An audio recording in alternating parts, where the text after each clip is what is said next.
por la invitación y en especial a la doctora Karen Vaquero. Bueno, en este momento no sé qué me dejó más preocupada si la inteligencia artificial, o saber que Dino tiene 45 años y yo fui su profesora.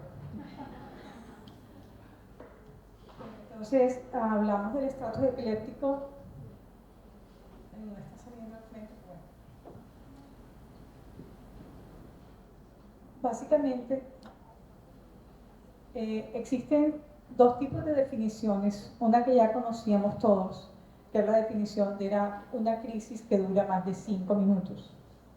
Dos crisis en las cuales el paciente no recupera el estado de conciencia entre ellas, o el desarrollo de características sutiles entre crisis. O sea, lo que te quiere decir es que, yo hago una crisis generalizada, y entre esa y la próxima crisis generalizada, que puede ser dentro de una hora, quedo con algunas lesiones, como con algunos síntomas de focalización, lo que me está diciendo que todavía hay una descarga neuronal.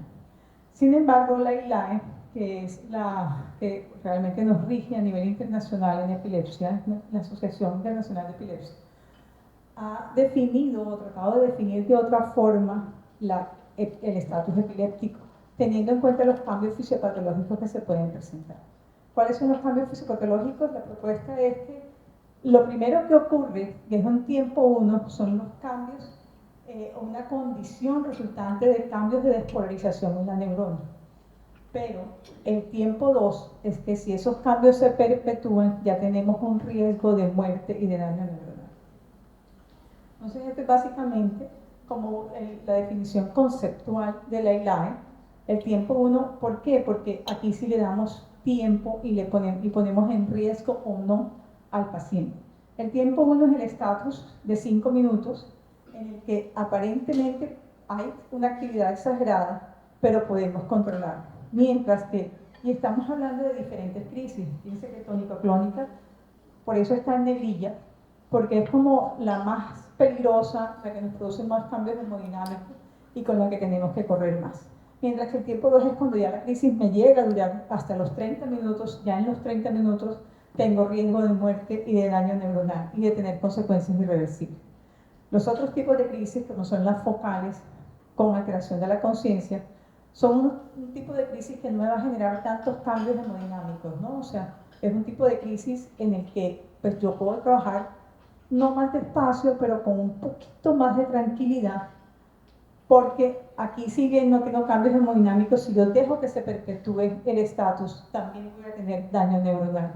Pero estamos hablando de que me da un poquito más de tiempo, 60 minutos, porque estamos hablando de un grupo neuronal, básicamente. ¿Cuál es la etiología del estatus? La causa más frecuente y más frecuente en nuestro medio es la suspensión del tratamiento o la disminución de los niveles del medicamento. ¿Por qué las dos diferencias? Una cosa es suspender el tratamiento y otra cosa que yo tome medicamentos o ingiera sustancias que me van a bajar el nivel de los anticrisis. Ese es el último nombre que le dieron en la ILAE a los medicamentos. Ya no hablamos de anticonvulsivantes, hablamos de anticrisis. Pues yo siempre he dicho que ellos se reúnen cada 2 años a ver qué cosa nueva se genera. La causa más común de estatus son las epilepsias focales, ¿ok? Y tenemos que las otras causas son las causas sintomáticas, los pacientes que de pronto tienen una lesión estructural, se someten a una situación estresora para el cerebro, fiebre, infecciones, ni siquiera tienen que ser cerebrales sistémicas, eso le puede desencadenar un estatus al paciente. Entonces, ¿qué ocurre?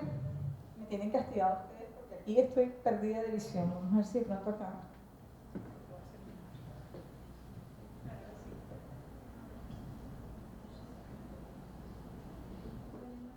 Entonces, ¿por qué tanto afán? El tiempo de cerebro es una frase que se acuñó hace muchos años cuando íbamos a hablar de enfermedad cerebrovascular, pero en este momento todas las patologías neurológicas lo están usando. Entonces, ¿por qué tanto afán? O, además de pues, esa crisis que nos genera a nosotros el ver un paciente como una generalizada, en controlar adecuadamente las crisis. En el tiempo 1, en los primeros minutos, básicamente lo que ocurre es que la despolarización neuronal. Hay una fosforilación de las proteínas, lo que todos sabemos con la despolarización de la neurona, apertura y cierre de receptores y liberación de neurotransmisores. Pero cuando ya pasamos de los 5 minutos, fíjense que aquí dice segundos a 1 minuto, y eso es lo que dura una crisis. A veces los pacientes nos asustan y dicen, no, eso duró media hora. Es un tiempo que parece muy largo, porque una crisis generalizada asusta mucho, pero una crisis generalizada dura 1 o 2 minutos, la crisis. Fíjense que cuando llegamos a 5 minutos es cuando ya empiezan todos los cambios. Cuando ya llegamos a los 5 minutos o pasamos los 5 minutos es cuando ya hay cambios en los receptores. Se disminuyen los neurotransmisores inhibitorios, aumentan los transmisores glutamatérgicos, que son los estimulatorios, y se aumenta la actividad de los receptores AMPA y NMD. Pasamos esos 5 minutos y es cuando ya empiezan los problemas. Entonces ya empiezan a liberarse sustancias inflamatorias, y si seguimos más tiempo, y estamos hablando de días y semanas, si yo no controlo las crisis, si seguimos más tiempo, ya hay cambios epigenéticos, ya hay cambios en la metilación del DNA y del RNA. Entonces, ¿qué es lo que pasa? Que cuando ya yo tengo esos cambios epigenéticos, yo voy a cambiar la estructura del receptor y ya los medicamentos no me van a funcionar. Entonces hay que evitar por todos los medios que el paciente llegue a esta etapa. Entonces, lo que les decía, las crisis generalizadas me van a producir muchos cambios hemodinámicos que me van a complicar al paciente con otras cosas fuera del daño neuronal. Y lo que tengo que evitar es a que lleguen esos cambios maladaptativos que aumentan la hiperexcitabilidad neuronal. ¿Cómo se clasifica el estatus epiléptico? Igual que las crisis. Cualquier tipo de crisis, y eso lo tenemos que tener presente, me puede dar un estatus. ¿Qué ocurre? Que a veces estamos acostumbrados a que si el paciente no tiene una tonicoclónica generalizada, pues no, de pronto no tiene un estatus, está en coma, está somnoliento, está estuporoso. Pero tenemos que observar muy bien al paciente, a veces en cambios muy pequeñitos, contracturas de la boca, parpadeo, sobre todo los neonatos es una de las cosas más difíciles. Yo soy neuróloga de adultos, gracias a Dios, pero los neonatos es una cosa muy difícil de determinar un estatus epiléptico. Lo otro que se tiene en cuenta, pues obviamente es la edad, la característica dentro del electroencefalograma que nos ayuda a definir qué tipo de crisis podemos tener. Podemos tener estatus de ausencia, con todo y que las ausencias son tantas en el día, podemos tener estatus de ausencia. ¿Okay? Entonces, dentro de esta clasificación ya sabemos que es el estatus epiléptico convulsivo, por decirlo así, está el estatus epiléptico no convulsivo, que es el que tenemos que empezar a pensar, sobre todo en los pacientes que están en UCI. Se define como una actividad epiléptica intermitente en la que no hay movimientos tónico-clónicos, por eso no uso la palabra de sin convulsiones, no hay movimientos tónico-clónicos de ninguna índole y no hay recuperación de la conciencia, incluso entre crisis o cuando el paciente está sedado. Nosotros nos llaman muchas veces, no, doctora, que es que ya le quitamos la sedación, ya lleva 24 horas sin sedación, porque sí, por lo menos, y el paciente no se despierta. Tengo que pensar que eso es un estatus. Esos pacientes que no se despiertan en UCI, esos pacientes que están en coma, que ya no tienen sedación y que no se nos despiertan en UCI, el 30% pueden tener cambios electroencefalográficos y de ese 30% hasta el 70% pueden convertirse en un estatus epiléptico no convulsivo. Estos siempre deben ser monitoreados. Cuando yo estudié todo era electroencefalograma, y consideramos que era pues, un estudio útil con todas sus limitaciones. En este momento realmente es un estudio que tiene muchas limitaciones. O sea, estamos haciendo un registro de 20 minutos de la actividad cerebral. Entonces, si yo quiero diagnosticar un estatus o si yo quiero encontrar una crisis que no estoy viendo, que no puedo descartar, ya lo que tenemos que hacer es una videoelectroencefalografía del paciente. Es un estudio mucho más largo, me da mucho más tiempo de registro y con el que puedo hacer mejor el diagnóstico. Entonces, obviamente el estatus es la causa hasta del 70% de los pacientes con historia de epilepsia. Esto sí hay que tenerlo en cuenta. Ahora lo vamos a ver cuando veamos el tratamiento. Si un paciente tiene historia de epilepsia y tiene algún trauma o algún tipo de lesión, es muy probable que entre en un estatus no convulsivo. Ahora, los que no tienen historia de epilepsia, yo tengo que descartar, fíjense que está encefalitis autoinmune, encefalitis de Hashimoto, cerebritis lúpica, neurosífilis, la hemorragia subaracnoidea, los traumas cardioencefálicos, la malignidad y la encefalopatía hipóxico-isquémica es una de las causas más frecuentes de estatus epiléptico. Pasamos del no convulsivo cuando ya se me empieza a pasar el tiempo, cuando yo paso los 30 minutos, fíjense que no es un día, no son 2 días, incluso cuando yo paso los 30 minutos y no logro controlar a ese paciente, ya tengo que empezar a pensar que estoy en un estatus epiléptico refractario o que puedo llegar a tener un estatus epiléptico no refractario. Entonces, ¿cuándo es un refractario? Cuando yo puse mi benzodiazepina, mi medicamento de primera elección, puse el de segunda elección y el paciente no se controló. Ya tengo que controlarlo y estamos hablando de 30 minutos, no más. Porque eso es lo que me puedo demorar en pasar los anticrisis de segunda elección. Y el súper refractario es cuando ya el paciente tiene más de 24 horas y no lo logramos controlar. Aquí ya lo que hablábamos, fallan todos los mecanismos inhibitorios, hay cambios en la estructura del receptor, hay reducción de la actividad del neurotransmisor inhibitorio GABA y hay aumento de los neurotransmisores glutamatérgicos. Y el NORS. ¿Qué es el NORS? El NORS es un término que se ha acuñado para diagnosticar a los pacientes que debutan con estatus epiléptico. ¿Qué es esto? Yo no tengo antecedentes de nada y es muy raro que un paciente debute con un estatus si no tiene ningún antecedente patológico. Pero ya sabemos que si yo tengo un trauma craneoencefálico, probablemente voy a llegar con un estatus a la urgencia. Pero si yo debuto con un estatus epiléptico y que con frecuencia son estatus epilépticos no convulsivos, tengo que pensar en un NORS. ¿Y qué pasa cuando yo tengo que pensar en un NORS? Tengo que pensar que probablemente hay un proceso inflamatorio, tipo encefalitis autoinmune, infecciones, meningoencefalitis, perdón, y que ese paciente lo tengo que estudiar. Además de tratarlo, tengo que tratar de descartar por todos los medios las causas.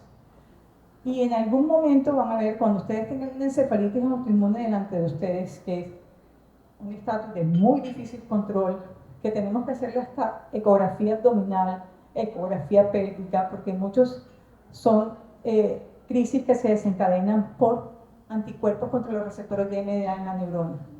Y esos son producidos por generalmente tumores germinales. Entonces, fíjense todo lo que tenemos que estudiar estos pacientes cuando tenemos un NORS en las manos, porque el pronóstico, si yo no lo controlo, es muy malo realmente. Entonces, ¿cómo vamos a tratar el estatus? Lo primero que hay que hacer es una buena historia clínica, que es lo que hemos hablado a lo largo de todo el día. Y, en lo posible, un buen examen neurológico. Casi nadie le gusta el examen neurológico y menos en un paciente que está convulsionando. Pero tenemos que tratar de llenarnos de razones porque lo primero que tengo que hacer es resolver las causas metabólicas o las causas sistémicas que lo están desencadenando. Identificarlas y resolverlas y con eso resuelvo. Muchas veces nos llega un paciente en hipoglicemia con un estatus y tendemos a ponerle diazepam y diazepam y diazepam y nadie le ha hecho una glucometría y es lo primero que hay que hacer. Entonces lo primero que tenemos que mirar es cómo está sistémicamente, cómo está la glucometría, que es lo más rápido, si tiene fiebre o no tiene fiebre, y hacer un estudio metabólico, un screening metabólico rápido para poder determinar si sí o si no. En lo posible, acceso endovenoso. A veces no es tan fácil. Y tenemos que tratar, si consideramos que es una intoxicación, las intoxicaciones por cocaína o por todas estas drogas alucinógenas también me pueden producir un estatus y la abstinencia de las mismas me puede producir un estatus. Entonces eso tenemos que hacer un interrogatorio rápido de acuerdo al caso que tengamos en las manos y siempre preguntar si estaba tomando el medicamento, si es un paciente que tiene historia de epilepsia y asegurarnos de que lo estaba tomando. Porque dependiendo de eso, si yo tengo un paciente que está controlado con X medicamentos, sobre todo eso pasa con los jóvenes, se van el sábado y deciden que como van a tomar trago, mejor no se toman el anticonvulsivo. Yo les digo, mira, tómate el trago y tómate el medicamento. No puedo ir contigo a la fiesta, pero si no, tómate el medicamento y tómate el trago si quieres. Entonces, ese paciente es mucho más fácil porque ese paciente ya yo sé qué medicamento lo controla y yo puedo trabajar con ese medicamento endovenoso a dosis de control de estatus, ¿ok? Si no conozco los antecedentes, pues obviamente hasta la función lumbar de ser necesario y créanme que sí se puede hacer aunque el paciente esté convulsionando. Establecer vía aérea muchas veces. Entonces, considerar el estatus epiléptico continuo si el paciente no se recupera y saber que tenemos tratamiento de primera línea, que son los abortivos, y los tratamientos de segunda y tercera línea. El tratamiento de segunda línea siempre debe ser dado simultáneamente con los de primera línea. Acuérdense que los de primera línea, que son los abortivos, son de vida media corta. En el momento que yo suspenda ese medicamento y se acabe su efecto, el paciente probablemente va a volver a desencadenar las crisis. Entonces, tengo que montarle enseguida el medicamento con el que yo considero que se va a controlar esa crisis del paciente. Entonces, esto es el mismo cuadro que vimos ahorita. Actualizaciones hay 10.000, algoritmos hay 20.000, y cada día salen más, y van a ver aquí, les voy a presentar dos que incluso son diferentes, un poquito diferentes, pero todo depende de la elección que yo haga de cada cosa. Entonces, primera línea o preurgencias.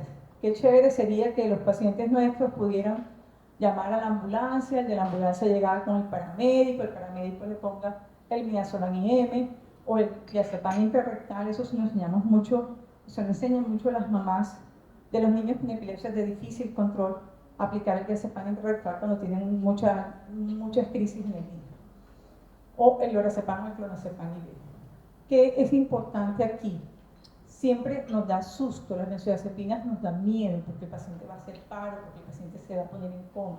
Lo ideal es dosis adecuadas, nunca dosis subterapéuticas porque no estoy haciendo nada, lo único que estoy haciendo es perpetuando el estatus. Los de segunda línea, fíjense que es una lista bastante larga. Ácido valproico, la fenitoína, que ya la conocemos, es de las más viejitas, levetiracetam, la lacosamida, el brivaracetam, que es reciente en este campo del estatus epiléptico, y el peraconil, que no lo tenemos en Colombia. Lo que hablábamos, iniciarlos junto con la benzodiazepina. Yo voy pasando el diazepam y voy montando el medicamento nuevo con el que yo creo que tengo que tener. Y ustedes me van a decir, mira, pero qué lista, ¿y ahora qué le ponemos? El que ustedes consideren que al paciente le va a servir. Si miramos este cuadro, estos son metaanálisis que se hicieron comparando levetiracetam, fenitoína, levetiracetam, ácido valproico y fenitoína, y realmente, mientras se eligiera bien el paciente al que yo voy a tratar, la efectividad es muy similar. Si ustedes la miran, 47%, 45%, 46%. ¿Ok? Lo mismo ocurre con la lacosamida. La lacosamida, ese es un término epidemiológico que nunca logramos entender muy bien. No es inferior a los otros, o sea, que es igual. Entonces no sé por qué hay que poner que no es inferior, pero bueno.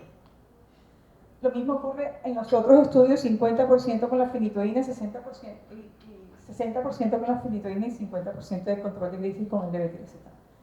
Entonces, realmente aquí tengo el abanico de opciones en mi mano y yo tengo que tomar la decisión rápidamente con el paciente que tengo al frente. Entonces, este es otro consenso. Me gustó porque, por ejemplo, aquí ustedes ven que arrancamos desde que el paciente hace la primera crisis, y eso son las medidas generales.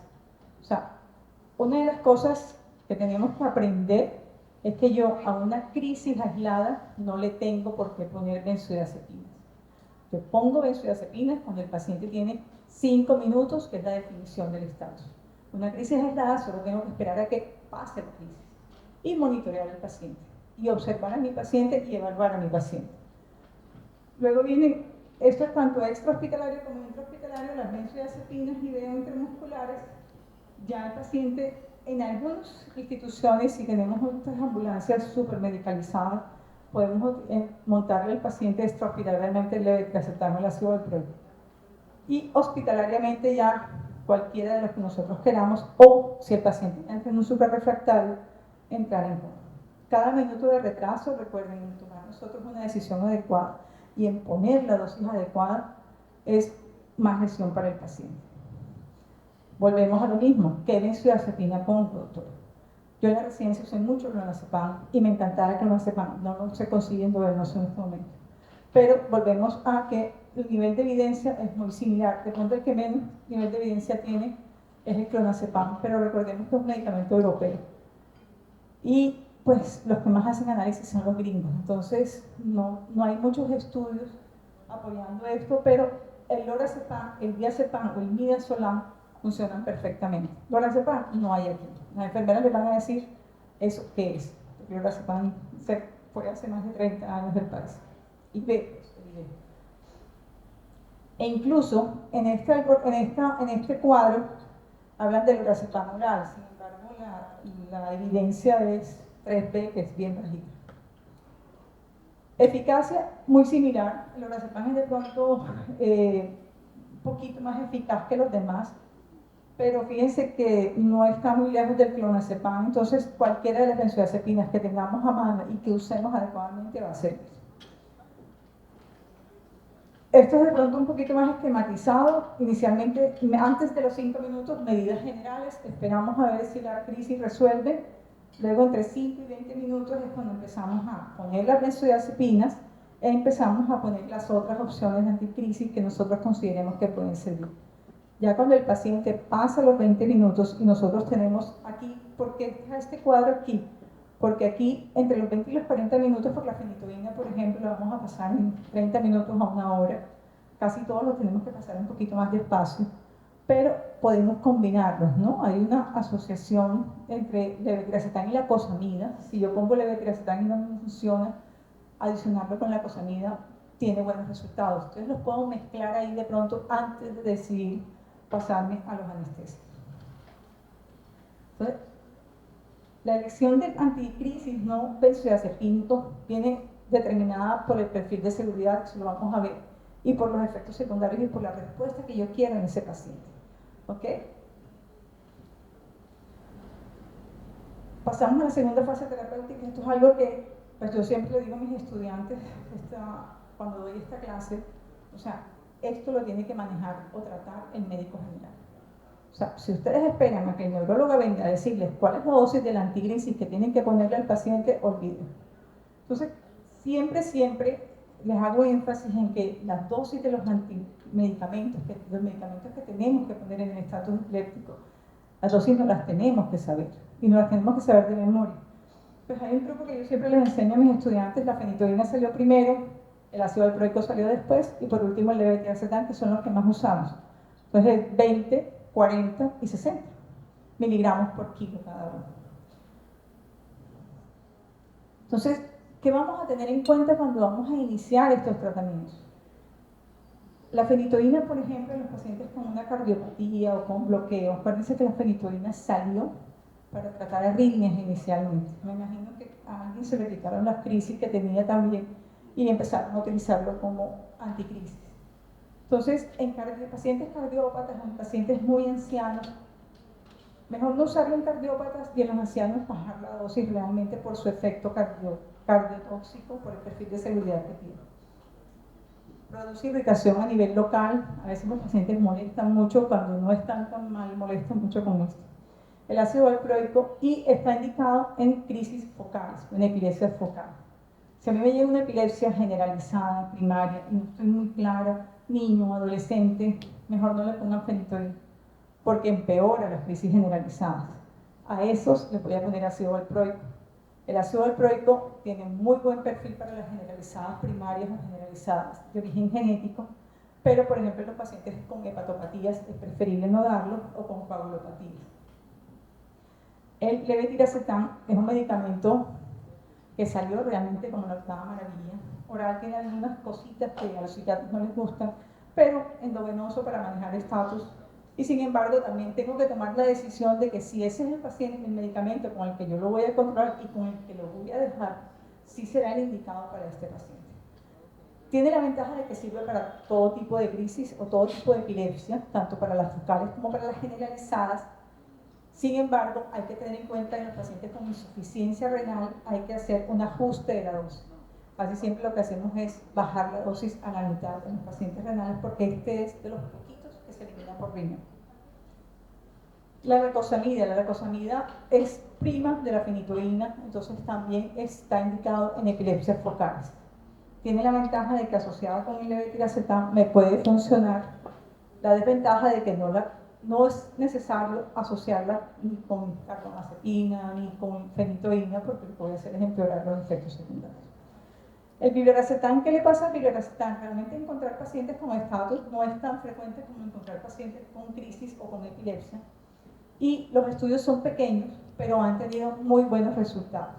El brivaracetam tiene el mismo mecanismo de acción del levetiracetam, actúa sobre la proteína SB2A, pero con menos efectos secundarios a nivel funcional. Entonces pasamos al estatus epiléptico refractario y suprarrefractario. Son los pacientes que no me respondieron, y más o menos eso puede ser el 10 al 15% de los pacientes con estatus epiléptico.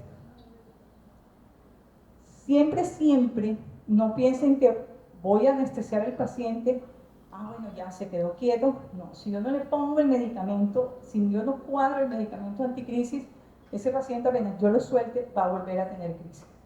Y esta es la característica del electroencefalograma, esto se llama estallido supresión.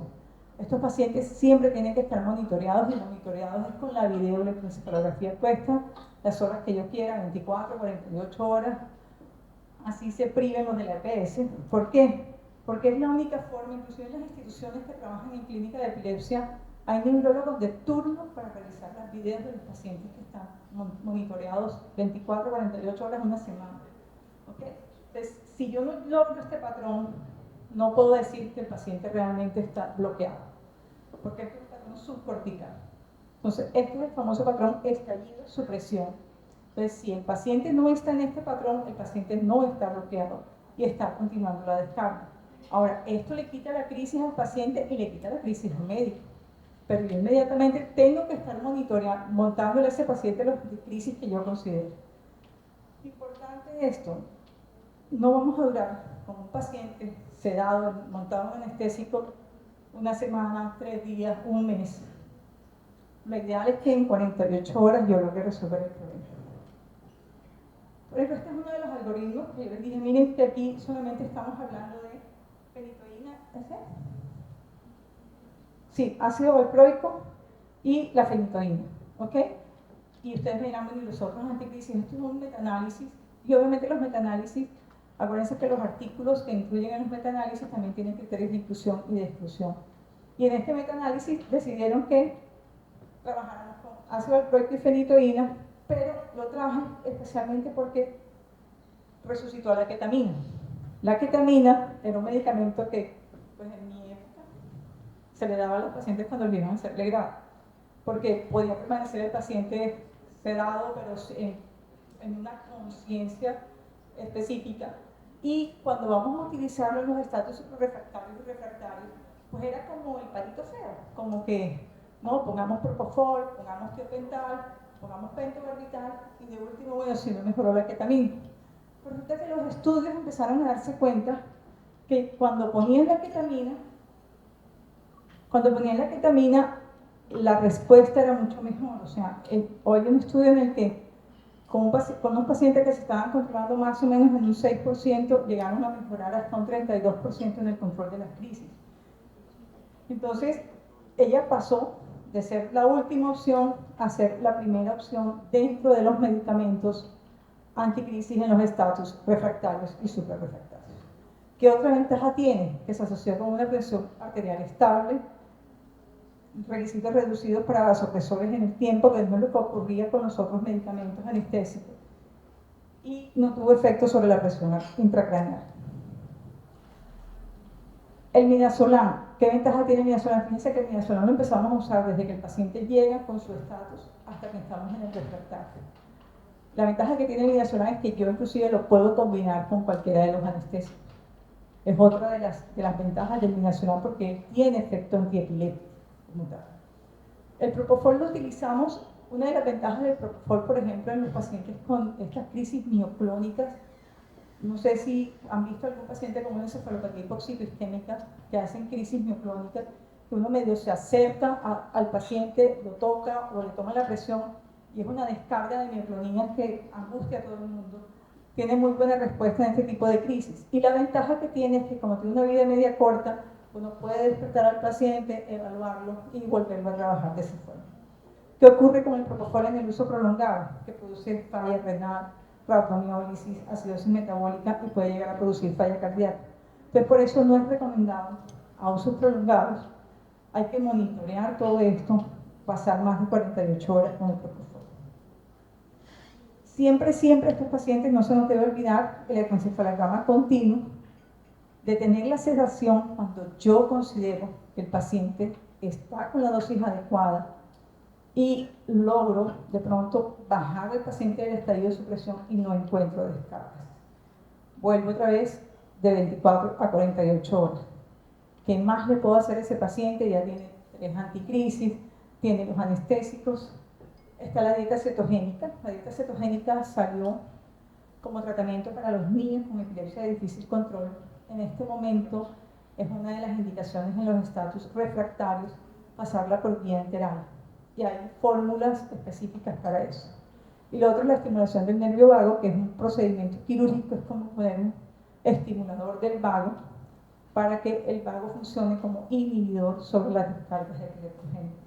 Pues nunca he llegado a eso. Muchas veces esos estatus prolongados son estatus maltratados. ¿Por qué? Porque le tenemos miedo a las dosis de los medicamentos. Me enfrento a un NORS, paciente que está debutando, después de hacerle todos los estudios igual. Si a mí no me sale nada, tengo que manejarlo como si fuera una encefalitis autoinmune. Y estos pacientes se tratan como todos los procesos autoinmunes: inmunoglobulina, plasmaféresis, corticoides, tocilizumab, así asociado a medicamentos anticrisis que yo le tengo que poner. Entonces, este es el último algoritmo. ¿Por qué lo traje importante? Una de las cosas es o sea, no puedo mezclar dos benzodiazepinas. Tengo que escoger la benzodiazepina con la que yo voy a trabajar. Y dicen que aquí no dicen adiciones, sino o este, o este, o este. Tú decides cuál le vas a poner. Lo mismo hacemos aquí, sin embargo, si persiste, ya me permiten empezar a asociar, obviamente, los medicamentos anticrisis específicos. Pasamos a midazolam, que también me lo dejan usar con propofol o con cualquiera de los anestésicos, o ketamina, tiopental y fenobarbital. ¿Qué tenemos que tener en cuenta? Monitoreo del paciente, evitar, por ejemplo, las mujeres embarazadas, tratar de usar preferiblemente benzodiazepina. Los pacientes con falla hepática, ya les dije que el ácido valproico no. Estar chequeando toda esta parte del CPK, el lactato, mirar que el paciente no me esté haciendo acidosis, y tratar de sospechar siempre la causa inmunológica. Muchos de los NOS que no diagnosticamos terminan con un mal pronóstico. Bueno, y no quería ir sin invitarlos al Congreso Colombiano de Neurología que vamos a realizar en mayo en la linda ciudad de Barranquilla. Muchas gracias.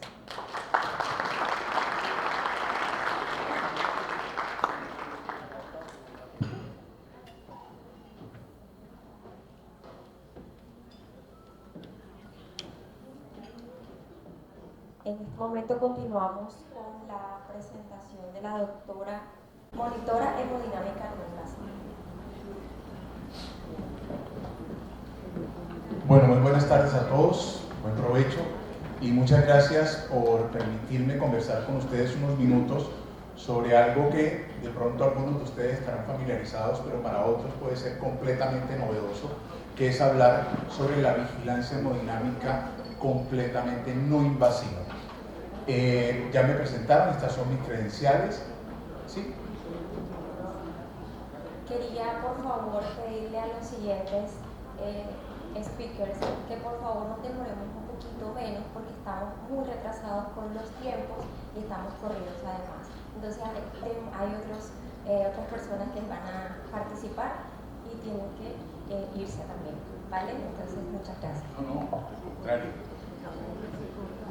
Muchas gracias a todos.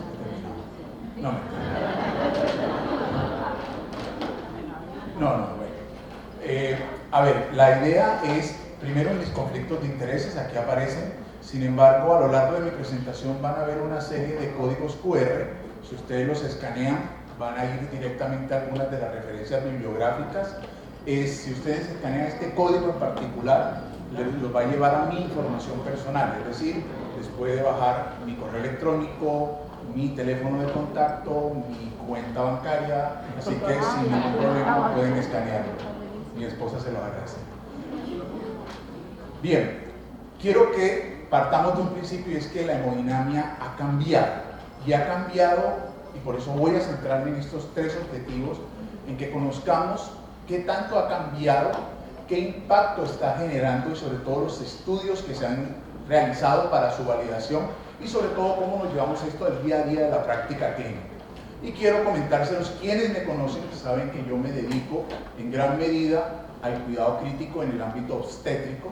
Llevo aproximadamente 19 años trabajando en ese ámbito y quiero mostrarles un caso de una paciente que seguramente ustedes han visto mucho. Es una paciente de 33 semanas con una cesárea previa, con una disfunción multiorgánica, con un HER clase 2, ahí está típico, y a las 8 de la mañana la paciente llega en crisis hipertensiva, el médico de la urgencia le inicia el manejo de acuerdo al protocolo y le coloca varias dosis de labetalol y sulfato de magnesio, y la paciente decidimos colocarle un sistema de vigilancia hemodinámica, puntualmente bioreactancia, y cuando nosotros vemos a esta paciente encontramos esto que ustedes ven aquí.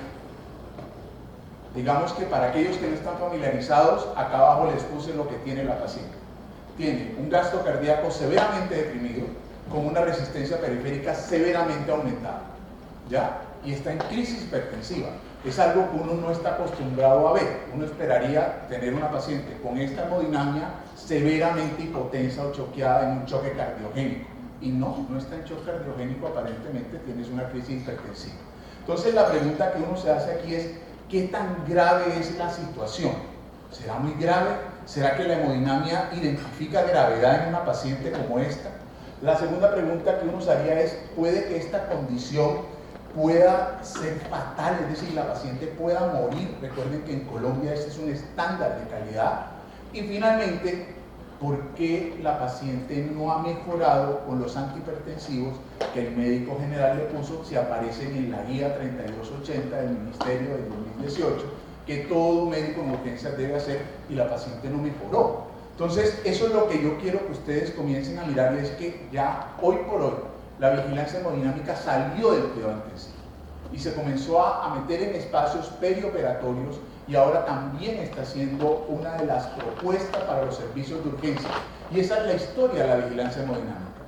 Comenzamos hace muchos años con algo tan simple como era medir la presión arterial, auscultar a los pacientes, y hemos ido cada vez más adquiriendo tecnología. Hubo un boom impresionante en los años 70 con los catéteres de termodilución transcardíaca Swan-Ganz, que todavía siguen estando vigentes, y desde el año 90 para acá comenzó una revolución mundial para tratar de encontrar sistemas que ofrecieran lo mismo que la termodilución transcardíaca o el catéter de Swan-Ganz, pero con menos invasividad, ¿ya? Y es aquí donde nosotros entramos a ver los sistemas que nosotros llamamos, está como de dos brinquitos, ¿no? Eso. Tenemos dos propuestas hoy por hoy en todos los sistemas, y son sistemas que miden de manera continua las variables hemodinámicas y sistemas que lo miden cada cierto tiempo, es decir, que son por puntos. Por ejemplo, el ecocardiograma. Yo no hago un ecocardiograma continuo, yo hago un ecocardiograma ahora, lo repito en 15, 20 minutos o en una hora, y así sucesivamente. Pero hay otros sistemas que lo toman mucho más seguido. Como lo ven en la gráfica, los sistemas hasta hoy por hoy, que yo tomo una medida específica y después la vuelvo a medir, han demostrado ser más precisos. Los sistemas que son continuos o que van latido a latido tienden a tener mayor variabilidad, y aquí lo que uno tiene que decidir es, ¿qué quiero yo? ¿Un dato preciso o quiero un comportamiento, una tendencia? Cada quien decide dependiendo de lo que tenga, ¿no? Lo que quiero decirles es que incluso los sistemas que son continuos, y más exactamente los que son por análisis del contorno de la curva de presión arterial, tienen una circunstancialidad, y es que tienen unas limitaciones. Esto sigue brincando dados. Y estas limitaciones las vemos acá, y es que nos pueden dar falsos positivos y falsos negativos. Es decir, que si yo en mi unidad mido la hemodinamia por un catéter en una línea arterial, yo voy a tener estas limitaciones, que pueden ser tanto como la afectación de la frecuencia cardíaca o el tipo de ritmo que tiene el paciente, como el hecho de estar ventilado o no. Es decir, hay muchas variables que influyen en que un sistema de vigilancia hemodinámica, puntualmente el que más utilizamos nosotros, que es una línea arterial, pueda ser inexacto. Ahora, más aún, el nuevo estándar que tenemos nosotros, que es la termodilución transpulmonar, que ha ido desplazando al catéter de Swan-Ganz, y ese es el catéter que colocamos nosotros, uno por vía central venosa, otro por vía femoral, e interpretamos la hemodinamia por el delta del cambio que hay entre los dos puntos. Tiene también algunas limitaciones, y aquí hay una de ellas, y es que en pacientes que tienen severamente disminuida la distensibilidad pulmonar, pierden parte de su capacidad para identificar la necesidad o no de hacer algo tan importante como es administrar fluidos. Entonces, variables que nosotros históricamente utilizamos para mirar si un paciente debe o no responder a fluidos, o para mirar si el paciente tiene más líquido dentro de su organismo del que debería tener, tiene algunas limitaciones, sobre todo cuando nosotros estamos con un pulmón severamente comprometido. Es decir, en SRA podríamos tener limitaciones de este tipo. Y es aquí donde la mejor herramienta, hasta hoy conocida, para evaluar la respuesta a fluido, incluso en pacientes con SRA, aparece, es la elevación pasiva de las piernas. Es la mejor manera de yo saber si un paciente crítico requiere o no fluido en presencia de un estado de hipoperfusión. Entonces, miren lo importante que es saber qué herramienta y qué sistema de vigilancia hemodinámica me lo puede dar. La termodilución transpulmonar es hoy por hoy el estándar con el cual se comparan casi todos los sistemas de vigilancia hemodinámica que nosotros utilizamos en cuidado intensivo. Y en SRA es quizás la mejor herramienta cuando medimos el agua pulmonar extravascular, y aquí ven todas las bondades que tiene con sus valores de referencia. ¿Cuál es el punto donde quiero llevarles como un consejo o un mensaje?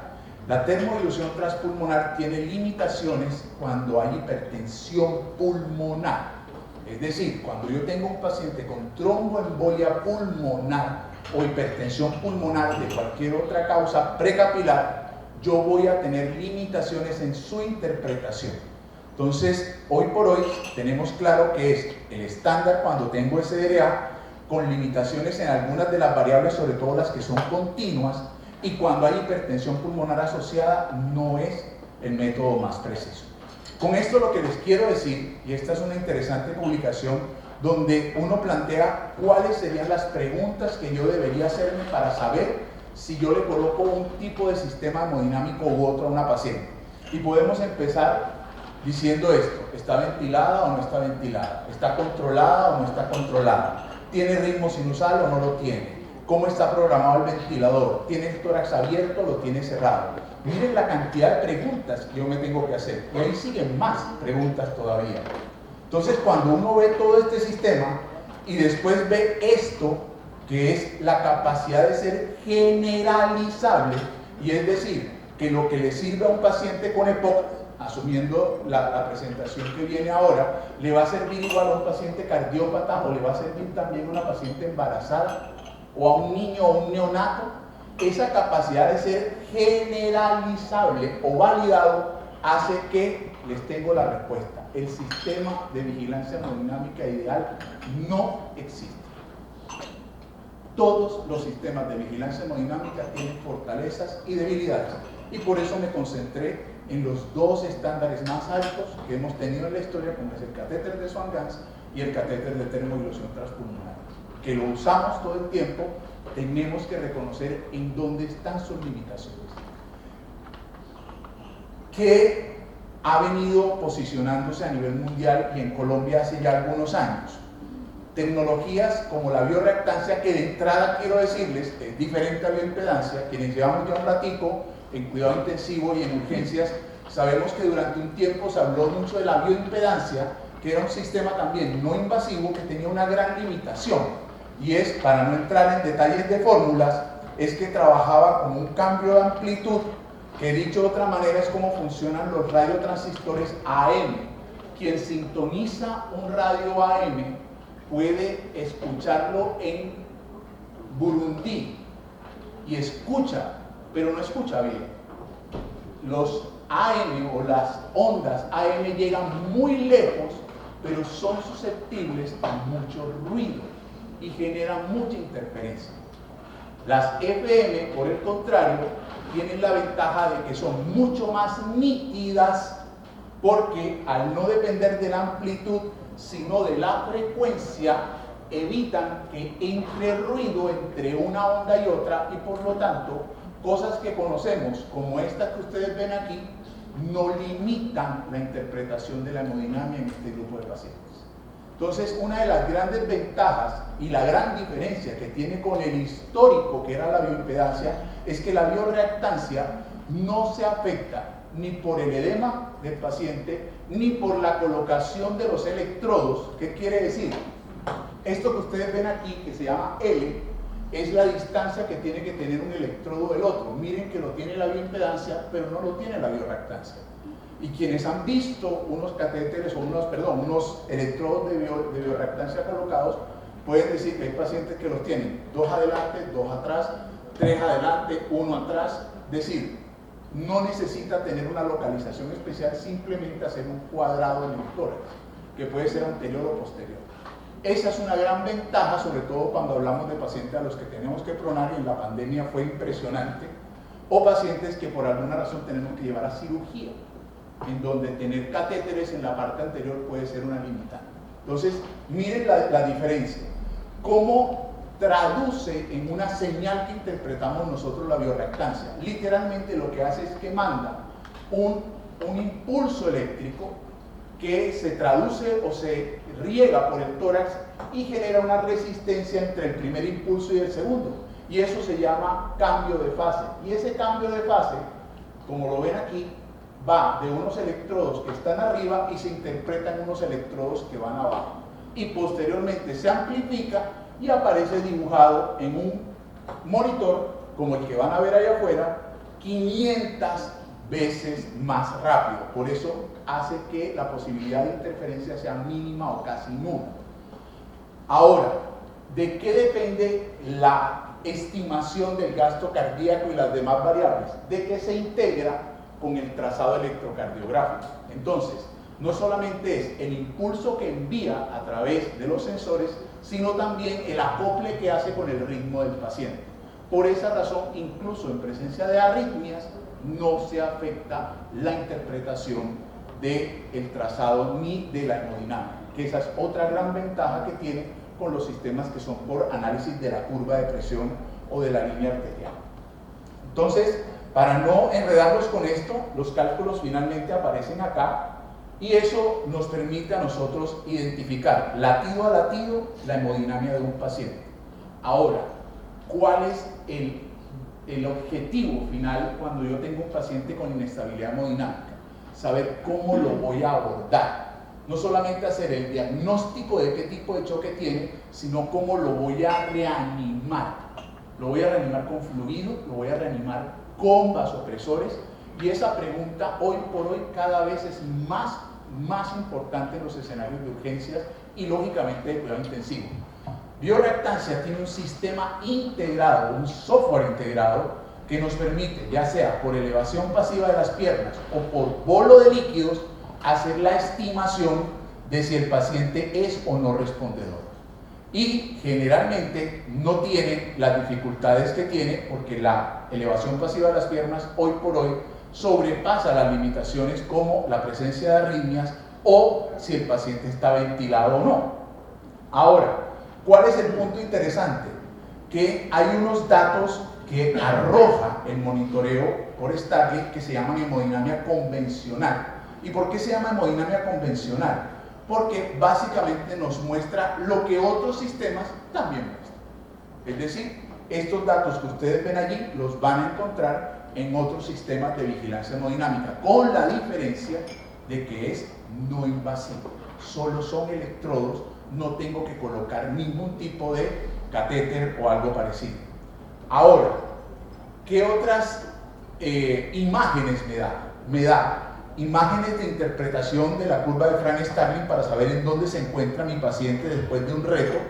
Me da los límites, si están o no en los rangos que yo debo tener a mi paciente.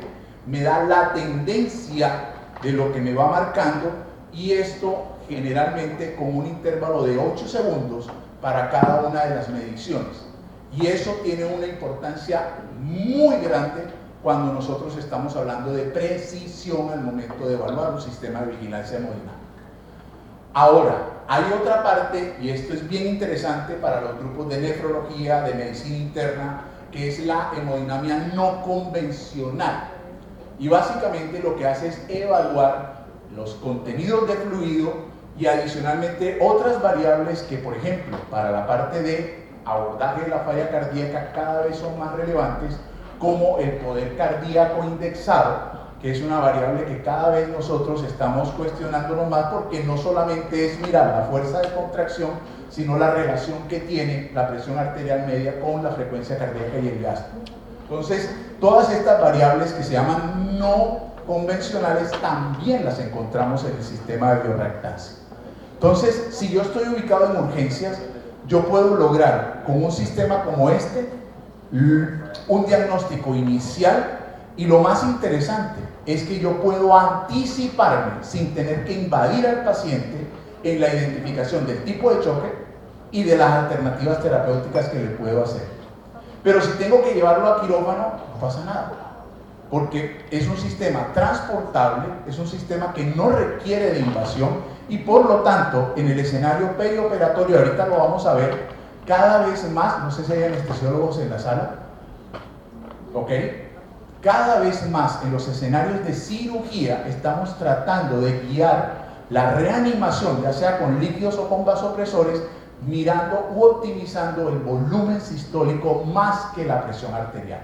Y lógicamente, para quienes estamos en la unidad de terapia intensiva, qué tan bueno es que a mí me traigan el paciente estabilizado. Y una de nuestras críticas constantes es que a nosotros nos toca hacer el trabajo de vigilar hemodinámicamente un paciente porque no se pudo realizar en los escenarios antes del ingreso. Con sistemas como este, ese problema se acaba. Ahora, ¿qué estudios se han hecho para validar? Validaciones preclínicas. Este fue el estudio con el cual se hizo la validación de la biorreactancia. No me voy a detener mucho en esto, es un estudio que se hizo en cerdos y en pacientes en cuidado intensivo, y lo que demostró es que tenía el mismo comportamiento del catéter de Swan-Ganz. Cuando nos trasladamos a la unidad de cuidado intensivo, este estudio, comparado también con el catéter de Swan-Ganz, vigiló las 4 variables más importantes cuando yo estoy cuestionando un sistema de vigilancia hemodinámica, y en 2 de ellas el sistema de biorreactancia fue superior incluso al catéter de arteria pulmonar. Y la conclusión de los autores fue que podía ser utilizado en diferentes escenarios, y que incluso en precisión, dada la frecuencia con la que hago el cálculo en biorreactancia versus el cálculo que hago con Swan-Ganz, puedo ser más preciso. Pero este fue un solo centro. Por eso el grupo de Yale hizo un estudio incluyendo diferentes unidades de cuidado intensivo con diferentes tipos de pacientes, y encontraron algo exactamente similar y concluyeron la misma, digamos, respuesta que hizo el estudio anterior. Ahora, este es quizás el estudio más interesante que ha salido, no solamente de biorreactancia, sino de equivalencia en la interpretación hemodinámica de todos los sistemas de vigilancia hemodinámica que tenemos hoy por hoy. Y aquí compararon, miren, todos los que más utilizamos, Pico, Litco, Vigileo, todos los que nosotros utilizamos, ahí estaban. Y este estudio fue hecho nada más y nada menos que por el maestro Michael Pinsky, y la conclusión fue, en pacientes con estas características, 3 aspectos fundamentales, de los cuales les voy a resaltar. El primero, todos los sistemas estimaron adecuadamente el gasto cardíaco. Segundo, aunque los valores medios fueron similares, había gran variación entre uno y otro. Conclusión: los sistemas de vigilancia hemodinámica en su mayoría no son intercambiables en su interpretación. Y lo tercero, que fue lo que más le sorprendió al grupo, es que todos los sistemas demostraron que servían para lo que tenían que servir. Es decir, que cuando había modificaciones en la titulación de vasopresores, todos mostraron un cambio. Cuando el paciente se hipotensaba, todos mostraron un cambio. Es decir, los sistemas de vigilancia hemodinámica basados en esta comparación no mostraron superioridades entre uno y otro, teniendo en cuenta el valor para el cual uno los utiliza, y es medición hemodinámica. Entonces esto nos lleva a una conclusión, y es que si yo estoy en cirugía, y esto es cirugía coronaria, yo podría utilizar, y esto que ustedes ven aquí es el comportamiento de la biorreactancia con el catéter de arteria pulmonar, y podría ser una herramienta interesante. Y si nos vamos a pacientes de cirugía de trasplante, como lo ven aquí, también se observa un cambio importante en el comportamiento, similar con un catéter de arteria pulmonar que con un catéter, con un electrodo de biorreactancia. Entonces, la parte donde comienza a verse la diferencia es en la simplicidad en la ventaja de la no invasividad y que esto termina traduciéndose en costos también en salud. Lógicamente no podía dejar por fuera el escenario estético. El caso que les mostraba era una paciente embarazada y esta es una de las muchas validaciones donde se comparó con el gol estándar hemodinámico en obstetricia, que es el ecocardiograma. Y en este estudio se demostró que independientemente del trimestre del embarazo, los resultados fueron exactamente iguales. Es decir, que la bioreactancia con el gol estándar en obstetricia, que es el ecocardiograma, ofrece los mismos parámetros y puede ser una herramienta a utilizar cuando yo no tengo la experticia del operador.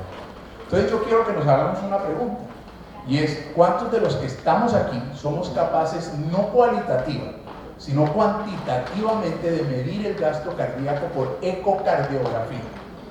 No hacer una estimación del volumen cualitativo. Entonces ahí encontramos una diferencia importante, porque no todos tenemos el entrenamiento para hacer el cálculo del gasto cardíaco de manera directa por ecocardiografía.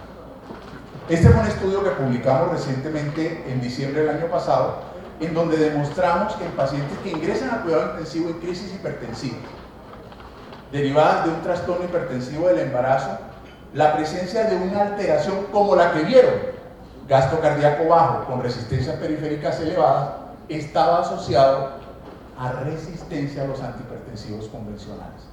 Esa es la explicación por la cual, a pesar de que nuestro médico le había colocado el manejo adecuado, la paciente no respondió. La pregunta es: ¿yo cómo voy a saber que es esa la paciente que me estoy enfrentando si la presión arterial es exactamente la misma? ¿Cómo sé yo que esa hipertensa en crisis que tengo allí tiene un patrón hipo o hiperdinámico para saber si me responde? Y les anticipo, las preclánticas en Colombia mueren en crisis hipertensiva. Entonces nosotros no podemos darnos el lujo de equivocarnos con el antihipertensivo, y si nosotros no colocamos un sistema de vigilancia hemodinámica, la crisis hipertensiva será una y solo una. No sabré qué paciente estoy tratando. Entonces quiero mostrarles que en contexto no es lo mismo, porque muchos van a encontrar estudios que hablan de NICON. No es lo mismo hablar de bioreactancia con Starling que NICON. NICON era la bioreactancia antes del año 2015. Después del año 2015 llegaron los estudios donde modificaron la frecuencia de interpretación de 24 segundos a 8 segundos. Y eso lo hizo mucho más preciso. Y hoy por hoy tenemos este, que es el último estudio, miren que es del año 2021, donde haciendo medición por test de oclusión, demostraron que con este nuevo sistema, cada 8 segundos, tenemos la posibilidad de predecir qué paciente va a responder de manera mucho más precisa. Entonces, hoy por hoy tenemos una herramienta que no solamente se diferencia de la bioimpedancia, sino que ahora tiene una mejora sustancial, porque hace una estimación del gasto cardíaco mucho más rápida.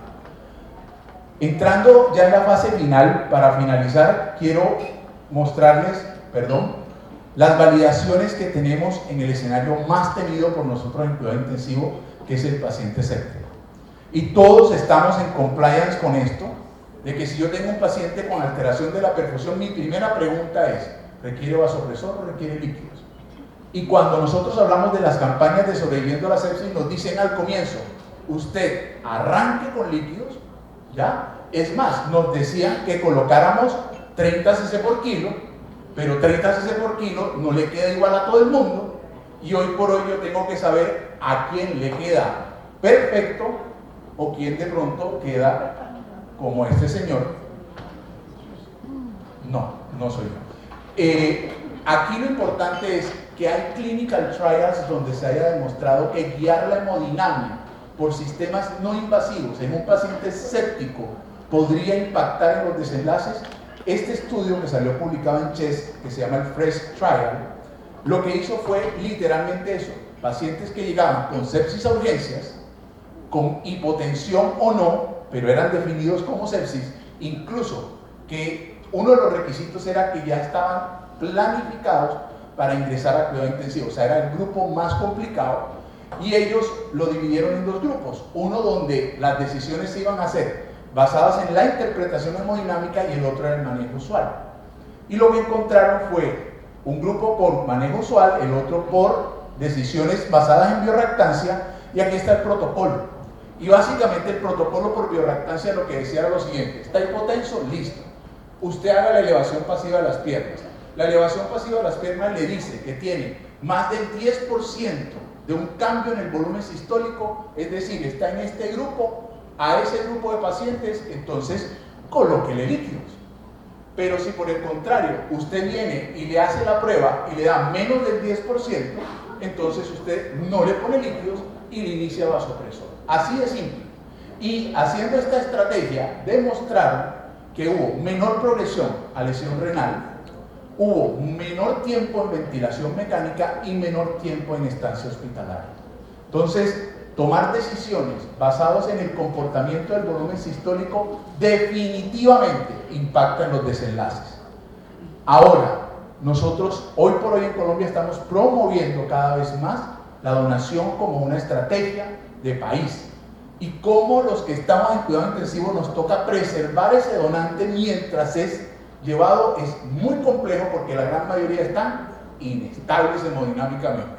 Entonces, uno de los retos es cómo mantengo yo a ese donante. Este grupo en particular siempre utilizaba sistemas basados en el contorno de la curva de presión arterial. Y dijeron, hombre, esto nos genera problemas a nosotros porque no todo el mundo tiene la destreza o el paciente no es el candidato. Miremos a ver si con biorreactancia nos va bien. Hicieron este protocolo y las conclusiones fueron estas que están viendo acá. No hubo diferencias con lo que venían haciendo rutinariamente, que era con línea arterial, y ahora con un sistema no invasivo. Conclusión, para ellos, el tener un sistema más simple que le permite hacer exactamente lo mismo, para ellos es una opción muy válida, sobre todo en este escenario en particular. Ahora, miren todo lo que hay en hemodinamia no convencional. Cada vez hay más artículos, si se dan cuenta, muchos de ellos están en terapia de reemplazo renal, y la razón es muy simple. No solamente es el peso seco, sino también qué tanto yo logro recuperar o evitar que se pierda durante una diálisis. Quienes trabajamos en cuidado intensivo o incluso quienes trabajamos en unidades renales nos hemos visto abocados a la famosa hipotensión intradiálisis, que muchos pensamos que es un problema que simplemente modificándole los parámetros es suficiente, pero ya sabemos que es un sustrato cardiovascular importante y en cuidado intensivo es un marcador de mortalidad. Entonces, ya hay estudios, y son estudios que tienen ya algún tiempo, que nos dicen que medir el contenido de fluido torácico precede a la caída de la presión arterial cuando yo tengo un paciente sometido a terapia de reemplazo renal. Es decir, que me puede anticipar que yo estoy sacando más líquido del que debería sacar y por lo tanto reestructurar el volumen que estoy programando. Los últimos estudios, y este es el de los más recientes que pude encontrar de marzo de este año, ya lo que hacen es que dicen, vamos a tomar cirugías complejas abdominales y vamos a ver si en la laparoscopia este sistema de vigilancia hemodinámica también funciona. Y toman pacientes de cirugía laparoscópica y hacen medición del contenido de fluido torácico, y la pregunta que se hacen es, ¿será que medir el contenido de fluido torácico en este grupo de pacientes en las primeras 24 horas postquirúrgicas impactan en los resultados?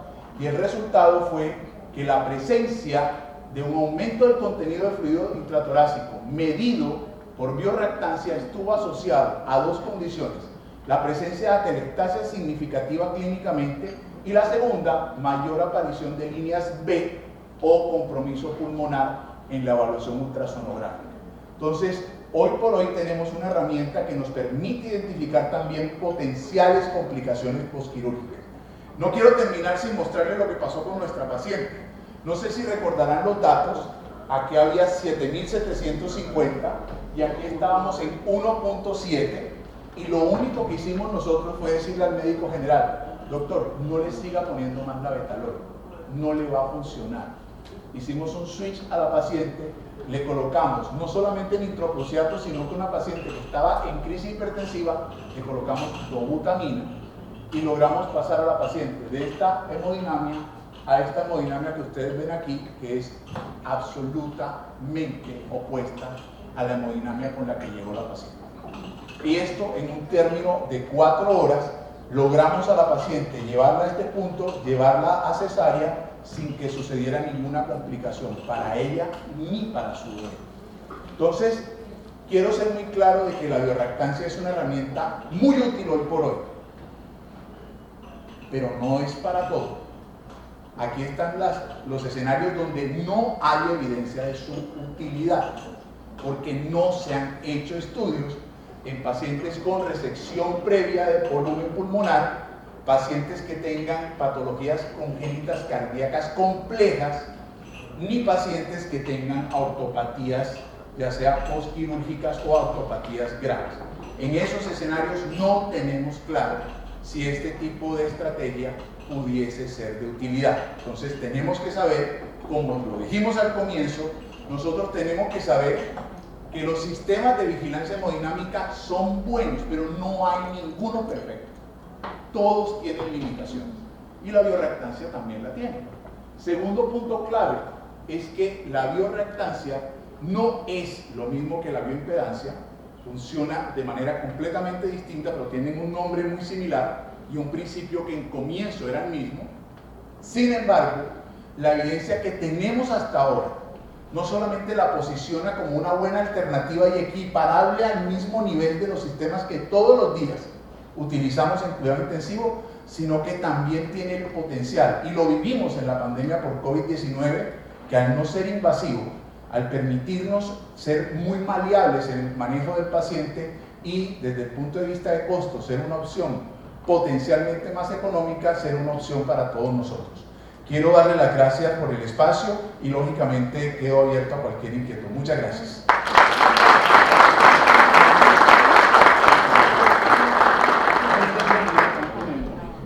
Para darle las gracias a la Asociación Colombiana de Medicina Interna por hacer este tipo de eventos científicos en la ciudad, en cabeza de nuestra presidente, la doctora Carmen Vaquero. Muchas gracias por la invitación. Todo esto es muy importante para los estudiantes, para los médicos generales, para los especialistas y al final para nuestros pacientes, es lo más importante. Bueno, vamos a hablar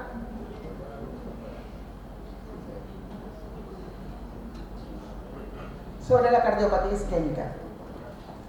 Es lo que más vemos en estos momentos en los servicios de urgencias. Recordemos que la enfermedad cardiovascular, primero quería decirles que en esta conferencia pues vamos a evaluar los factores de riesgo, ver la importancia de evaluar los factores de riesgo, el diagnóstico, el tratamiento oportuno de la enfermedad isquémica cardíaca. También vamos a proporcionar datos sobre las guías de manejo de la cardiopatía isquémica, teniendo en cuenta que el cuidado de la salud es importante. En el cuidado de la salud llevar las guías de manejo, pero el juicio clínico es lo más importante. El juicio clínico, el sentido común es lo más importante cuando nosotros estamos tratando este tipo de pacientes. Así nos pasaba, como decía la doctora, se mandan cantidad de procedimientos. En COVID, todo paciente que tenía troponina positiva, cateterismo cardíaco. Yo hice cantidad de cateterismos cardíacos en pacientes con coronarias normales, pacientes jóvenes sin factores de riesgo, pero como tenían troponina positiva, cateterismo cardíaco.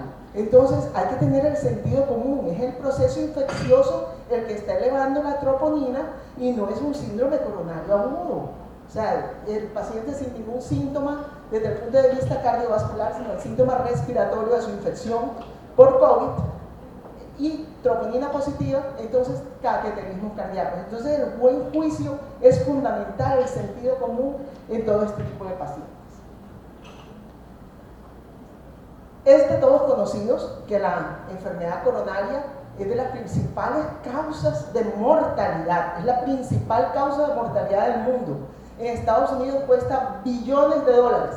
Y si vemos en la torta que ven tanto para hombres como para mujeres, la enfermedad cardiovascular, tanto enfermedad coronaria, ictus, enfermedades cardíacas en general, en las mujeres corresponde a más de un 55%, en los hombres un 47% de los hombres como primera causa de mortalidad por enfermedad cardiovascular. En Colombia pasa lo mismo. La enfermedad isquémica del corazón Es la primera causa, estos son datos estadísticos del DANE del 2023, vemos que la primera causa de mortalidad en Colombia es la enfermedad cardiovascular, siendo un poquito más alta en las mujeres que en los hombres, 16% hombres, 17% en las mujeres.